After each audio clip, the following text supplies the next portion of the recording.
हरे कृष्ण कृष्ण कृष्ण हरे हरे, हरे राम राम राम हरे हरे। भक्ति भक्त भगवंत गुरु चतुर्नाम वपु एक, तिनके पद बंधन किए नाश है विघ्न अनेक।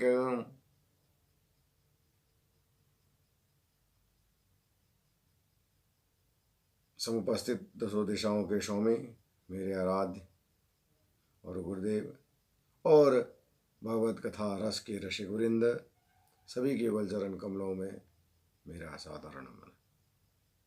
आइए प्रतिदिन के भांति हम लोग पुनः आज एक मंत्र का श्रवण करते हैं और उनके मंत्र का निधिध्यासन करते हैं। श्रवण मनन और निधिध्यासन तीनों बहुत जरूरी है। तो हम लोग प्रथम स्कंद के द्वितीय अध्याय में हैं और आज 17वां 17th मंत्र सप्तदश मंत्र का हम लोग आज श्रवण करेंगे। तो आइए। शृण्वतां स्वकथां कृष्णः पुण्यश्रवण कीर्तिनः यद्यन्त्यस्थो य भद्राणि विधुनोति सुहृत् सताम्। सूत जी महाराज कहते हैं कि भगवान श्री कृष्ण के यश का श्रवण और कीर्तन दोनों पवित्र करने वाले, वे अपनी कथा सुनने वालों के हृदय में आकर के स्थित हो जाते और उनकी अशुभ वासनाओं को नष्ट कर देते हैं, क्योंकि वे संतों के नित्य सुहृत हैं। सुहृत सताम, वो नित्य सुहृत है। कौन? मेरे प्रभु। चूंकि श्रवणं कीर्तनम स्मरणम पार्थसेवनम, ये जो नवदा भक्ति है, इसमें भी पहला क्या है? श्रवण। तो जब हम लोग श्रवण करते हैं या कीर्तन करते हैं, ये दोनों हमें क्या करता है? पवित्र करता है। पवित्र करने का सबसे बड़ा साधन ये है, क्योंकि हमारे पास कर्मेंद्रिय और ज्ञानेंद्रिय, 5 कर्मेंद्रिय हैं और 5 ज्ञानेंद्रिय हैं। इनसे हम लोग क्या करते हैं? इनसे हम लोग सभी चीज़ों का ग्रहण करते हैं। और सच्चाई है कि प्रभु ने हमें कान दिया है, किस लिए? श्रवण करने के लिए। क्या श्रवण करें? संसार की बातों को? फिर भी दुनिया?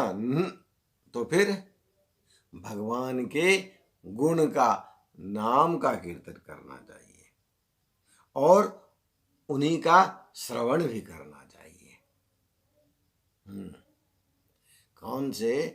कान का जो करने का जो प्रमुख गुण है वो श्रवण है। किनके? भगवत नाम का। उनका कोई कीर्तन कर रहे हैं, वो कीर्तन का श्रवण हम लोग करते हैं।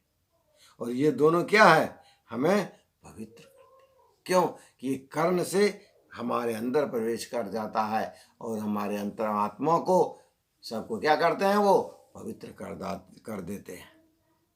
और जब ऐसे भी भगवान के आने का हमारे ऋषि महात्मा बहुत अच्छे बताए हैं कि वो हमारे कर्णपुट से आ जाते हैं या नेत्र से आ जाते हैं। भगवान हमारे हृदय में। कभी कभी जब हम उनके कथा के माध्यम से सुनते हैं, उनका नाम सुनते हैं, तो उनके माध्यम से वो क्या हो जाता है? हमारे कर्ण के माध्यम से हमारे हृदय में आकर के बैठ जाते हैं। या नेत्र से जब हम उनके स्वरूप का दर्शन करते हैं, तो फिर क्या होता है? फिर वही होता है, वो मेरे आंखों में आकर के बैठ जाते हैं। अखिया हरि दर्शन की प्यासी। तो इस तरह से क्या होता है? इस तरह से जब वो हमारे हृदय में आकर के बैठ जाते हैं, तो परिणाम क्या होता है? हमारे अंदर जितने भी अशुभ वासनाएं हैं, क्योंकि वासनाओं का तो हमारा ये घर ही है शरीर। काम क्रोध, ये जो लोभ इत्यादि जो षड रिपु हैं, ये तो हमारे अंदर रहते हैं। ये तो वासना है। इनको समाप्त करने का एक और केवल एक ही साधन है, वो भगवत कथा का श्रवण। हमारे कर्णपुट से जो किसी भी अवस्था में हम लोग रहते हैं, तो वो हम श्रवण करते हैं। नेत्र से प्रभु का दर्शन और मुंह से कीर्तन, और हाथ पैर से उनका सेवा स्थल का सेवा।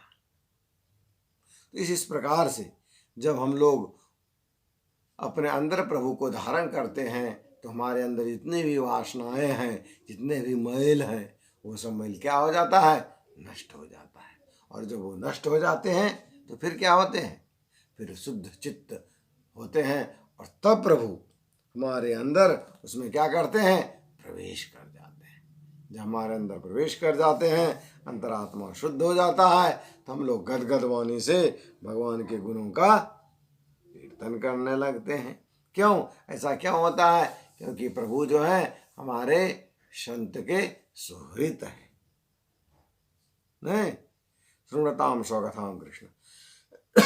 आज इतना ही शेष, हम लोग दूसरे दिन अगले मंत्र के साथ उपस्थित होंगे।